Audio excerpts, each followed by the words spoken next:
आपल्या देशाचे लोकप्रिय प्रधानमंत्री आदरणीय मोदी साहेब, आजच्या कार्यक्रमाला उपस्थित असणारे राज्यपाल आदरणीय आचार्य देवव्रत साहेब, राज्याचे लोकप्रिय मुख्यमंत्री देवेंद्रजी फडणवीस, उपमुख्यमंत्री एकनाथरावजी शिंदे, केंद्रीय मंत्री नायडूजी, मोहोळजी, सर्व गौतमभाई अडाणी, सर्व खासदार, आमदार, सर्व केंद्रीय मंत्री, सर्व राज्यातले मंत्रिमंडळातील माझे सहकारी आणि या कार्यक्रमाच्या निमित्तानं या परिसरातील जमलेल्या सगळ्या माझ्या लाडक्या बहिणी, सगळे माझे बांधव, पत्रकार मित्र आणि बंधू भगिनींनो, मी सुरुवातीलाच या कार्यक्रमाच्या निमित्तानं मुंबईकरांच्या वतीनं राज्यातल्या 13 कोटी जनतेच्या वतीनं आदरणीय पंतप्रधान नरेंद्र मोदी साहेबांचं मनापासून स्वागत करतो आणि शिवशाहू फुले आंबेडकरांना विनम्र अशा प्रकारचं अभिवादन करत आज मोदी साहेबांच्या हस्ते महाराष्ट्राच्या विशेषतः मुंबईच्या विकासाला एक नवे पंख देणाऱ्या 4 महत्वाच्या प्रकल्पांचं उद्घाटन होत आहे आणि या ऐतिहासिक क्षणाचे साक्षीदार होण्याचं भाग्य आपल्याला सगळ्यांना लाभलं, हा आपल्या सर्वांचा सन्मान आहे। मुंबईच्या आणि महाराष्ट्राच्या विकासाला प्रधानमंत्री महोदयांचं नेहमीच साथ, सहकार्य आणि प्रोत्साहन मिळत आलं आहे। देशाच्या विकासाचं नेतृत्व करत असताना आपल्या सर्वांच्या आनंदात सहभागी होण्यासाठी आदरणीय प्रधानमंत्री आज स्वतः या कार्यक्रमाला उपस्थित राहिले, त्याबद्दल मी प्रधानमंत्री महोदयांचे मनापासून आभार मानतो, त्यांना खूप खूप धन्यवाद देखील देतो। आजचा दिवस आपल्या महाराष्ट्राच्या दृष्टीनं मुंबईच्या इतिहासात एक सुवर्ण अक्षरांनी लिहिण्यासारखा असा आहे। आज आपण आदरणीय मोदी साहेबांच्या हस्ते विविध विकास प्रकल्पाचं उद्घाटन केलं। या प्रकल्पातून विकास, सुविधा आणि रोजगाराच्या संधी या त्रिसूत्री प्रभावी संगम होतोय। नवी मुंबई आंतरराष्ट्रीय विमानतळामुळे केवळ मुंबईच नाही तर महाराष्ट्रासह संपूर्ण देशाच्या आर्थिक विकासाला एक नवी दिशा मिळणार आहे।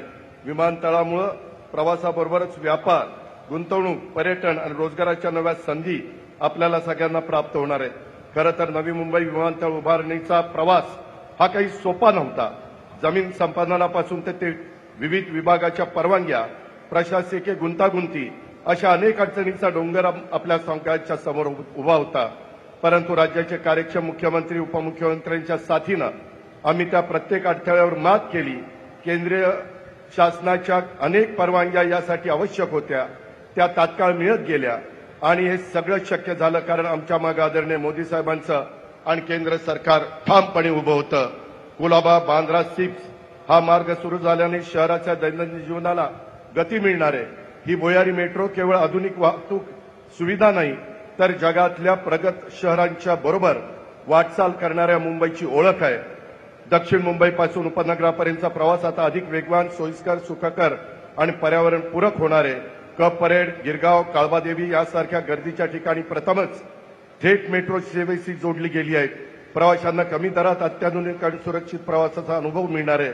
तसंच MMRDAने साकारलेलं मुंबई वन हे ॲप म्हणजे वन मुंबई वन ॲप या संकल्पनेची झलक आहे।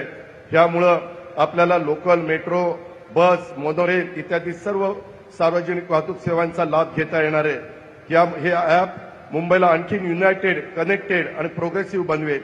त्याचबरोबर आज सुरू होत असलेले अल्प मुदतीचे रोजगारक्षम अभ्यासक्रम हे आपल्या युवकांच्यासाठी आशेचे नवीन दालन आहे। कौशल्य विकासाच्या माध्यमातून आत्मनिर्भर भारताच्या दिशेने टाकलेलं दमदार पाऊल आहे। शिक्षण केवळ पदवीपुरतं मर्यादित न ठेवता ते रोजगारक्षम आणि उपयुक्त व्हावं हीच या कार्यक्रमाची प्रेरणा आहे। आदरणीय पंतप्रधान मोदी साहेबांच्या नेतृत्वाखाली गेल्या 11 वर्षात देशाने विकासाची नवी झेप घेतलेली आहे। विकसित भारत 2047 या ध्येयाकडे आपण वेगाने वाटचाल करतोय आणि महाराष्ट्र त्या प्रवासात अग्रस्थानी राहील याबद्दल आम्हाला पूर्ण विश्वास आहे। महायुती सरकारच्या माध्यमातून आम्ही पायाभूत सुविधा, उद्योग, शिक्षण आणि कौशल्य विकास या क्षेत्रात समन्वयाने वेगाने काम करतोय। मुंबई ही देशाची आर्थिक राजधानी। आज सुरू झालेले हे प्रकल्प म्हणजे राजधानीच्या विकासाला नवे पंख देणारे आहेत। महाराष्ट्राच्या सर्वांगीण विकासासाठी केंद्र आणि राज्य सरकार एकत्र काम करतंय, ही आपली मोठी ताकद आहे। यंदाच्या अतिवृष्टीपुरामुळे शेतकऱ्यांचं मोठं नुकसान सहन करावं लागलेलं आहे। राज्य सरकारच्या वतीनं आम्ही त्यांना तातडीनं दिलासा देण्याचा पूर्ण प्रयत्न करतोय। 2 दिवसापूर्वीच राज्यामध्ये आदरणीय गृहमंत्री अमित भाई आलेले होते। आम्ही मदतीची मागणी केली, त्यावेळेस त्यांनी केंद्राकडे प्रस्ताव पाठवायला सांगितलाय। मला पूर्ण विश्वास आहे आदरणीय मोदी साहेब संकटाच्या या काळात महाराष्ट्राच्या मदतीचा हात देतील. कारण जेव्हा महाराष्ट्र हात देतो तेव्हा मोदी साहेब नेहमीच प्रतिसाद द्यायला पुढे असतात. आपल्याला हा विकासाचा रथ असाच पुढे न्यायचा आहे. आंखों में कई ख्वाब बाकी है, दिल में कई हसरतें बाकी है, मैं कैसे थक जाऊं, अभी कई मंजिलें बाकी है. विकासाचे अनेक टप्पे अजून गाठायचे, त्यासाठी आमचे प्रयत्न सुरू आहेत. मी पुन्हा एकदा मुंबईकरांचं अभिनंदन करतो आणि आदरणीय पंतप्रधान नरेंद्र मोदी साहेबांचे मनापासून आभार मानतो. धन्यवाद. जय हिंद, जय महाराष्ट्र. धन्यवाद. और अब मैं महाराष्ट्र के उप मुख्यमंत्री माननीय श्री एकनाथ राव शिंदे जी से विनती करती